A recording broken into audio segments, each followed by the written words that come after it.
कार्य पत्रक 24 देखो, इसमें क्या है, गद्यांश और पद्यांश को पढ़कर समझ के साथ प्रश्नों के उत्तर दे पाएंगे। ठीक है, दी गई कहानी को पढ़कर प्रश्नों के उत्तर देने हैं। तो पहले इसको पढ़ रहा हूं मैं ध्यान से, इतना ध्यान से पढ़ना कि पढ़ी हुई बात कई देर तक याद रहे। एक नदी के किनारे ताड़ का भारी पेड़ था, घना पेड़ था, वह बहुत मोटा और मजबूत भी था। ताड़ का पेड़, किसका पेड़ है? ताड़ का। उसके निकट ही सरकंडे के कुछ पौधे उगे हुए थे, जिनके तने नरम और लचीले थे। एक दिन जोर की आंधी आ गई तो ताड़ का पेड़ खूब मजबूत होते हुए भी बीच में से टूट गया और सरकंडे के पौधे के बीच जा गिरा, परंतु सरकंडों के पौधों को किसी प्रकार की हानि नहीं हुई। यह देखकर वह हैरान हो गया। और वह हैरान क्यों हो गया? इसलिए हैरान हो गया कि इतना मजबूत था तो भी टूट गया, और वो मजबूत नहीं थे सरकंडे तो भी नहीं टूटे, तो वो हैरान हो गया। ठीक है, और वह उससे पूछने लगा, सरकंडे से, क्या कारण है कि नरम और कमजोर होने पर भी आंधी तुम्हारा कुछ नहीं बिगाड़ सकी, जबकि मैं मजबूत था और बीच में से टूट गया हूं?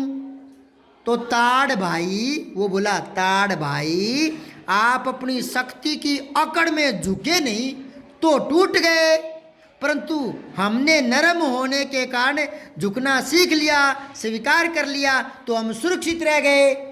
तो कहानी से शिक्षा ये मिलती है कि विनम्रता जो है वो आदमी को बड़ा बनाती है, ऊंचा बनाती है, और अकड़ आदमी को तोड़ देती है, मतलब उसको हरा देती है।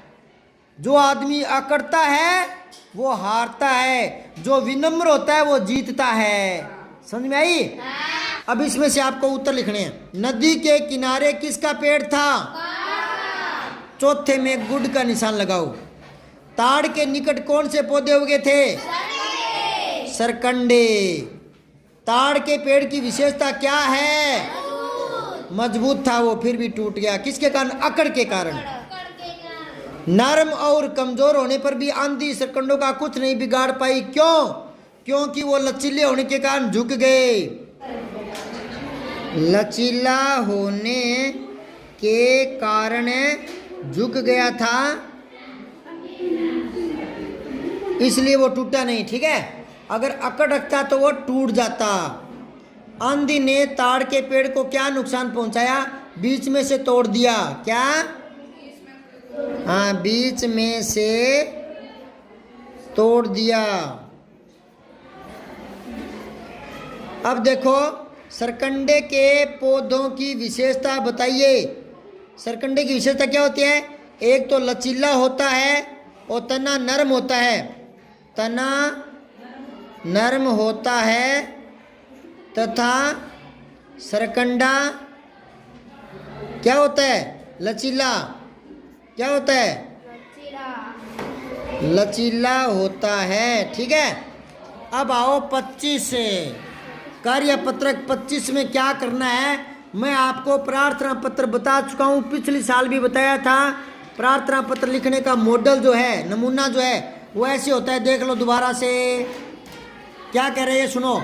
आप अपने आप को कक्षा 7 की छात्रा मानते हुए विद्यालय में छात्राओं के शौचालय की सफाई करवानी हेतु विद्यालय के प्रधानाध्यापक या अध्यापक को प्रार्थना पत्र लिखिए। प्रधानाचार्य या प्रधानाध्यापक है। तो पहले तो ये देखो, प्रधानाचार्य तो होता है सीनियर सेकेंडरी स्कूल में, ठीक है ना, और मिडिल स्कूल होते हैं उनमें प्रधानाध्यापक लिखते हैं। समझ गए? तो आप क्या लिखोगे? हाँ, प्रधानाचार्य। तो सेवा में प्रधानाचार्य महोदय। देख लो, सुन लो, लिखना नहीं है, लिखोगे घर पर जाकर, मैं कल चेक करूंगा। पहले सुन लो, सेवा में प्रधानाचार्य महोदय, पहली लाइन में आएगा प्रधानाचार्य महोदय। फिर अपने स्कूल का नाम आ जाएगा राजकीय उच्च माध्यमिक विद्यालय जोधोनी उड्डों की ढाणी, नीचे वाली लाइन में है ना, अगदरा, बाड़मेर, बैतू। ठीक है, फिर विषय। विषय क्या लिखोगे? शौचालय की सफाई करवाने हेतु। शौचालय की मात्रा गलत मत लिखना, शौचालय की सफाई करवाने हेतु। ठीक है, फिर ये जो नीचे खाली जगह है ना, यहाँ आएगा श्रीमान जी या महोदय जी। ठीक है ना, उसके कोमा लगाओगे। ठीक है, और यहाँ भी देखो जो है ना, प्रधानाचार्य लिखा था ना, वहाँ कोमा आएगी, अल्प विराम। और फिर नीचे ना उच्च माध्यमिक विद्यालय, वहाँ भी कोमा आएगी। और नीचे बायतू लिखोगे, वहाँ पूर्ण विराम। और फिर श्रीमान जी के यहाँ आएगी कोमा। फिर वापस लिखोगे आप, उपयुक्त विषय में नम्र निवेदन है कि हमारे विद्यालय के छात्राओं के शौचालय की कई दिनों से साफ सफाई नहीं हुई है, बदबू आती है और वहाँ शौच करने में दिक्कत आती है। इसलिए आप सफाई कर्मचारी से शौचालय की सफाई करवाने का कष्ट करें, करने का नहीं, प्रधानाध्यापक नहीं करेगा, करवाने का कष्ट करें। आपकी अति कृपा होगी, धन्यवाद। ठीक है, फिर यहाँ दिनांक लिखोगे आज की नीचे, और फिर यहाँ लिखोगे आपका आज्ञाकारी या आपकी आज्ञाकारिणी, आज्ञाकारी या आज्ञाकारिणी है ना, शिष्या, और लड़के हैं तो शिष्य। ठीक है, वेरी गुड। आप है ना, इसमें तो छात्रा लिखा है तो आज्ञाकारिणी लिखना है, आज्ञाकारिणी छात्रा लिखा है। ठीक है, तो ये मैं कल चेक करूंगा और फिर आकलन 3 करेंगे कल। सब्सक्राइब करके बेल आइकन जरूर दबाएं।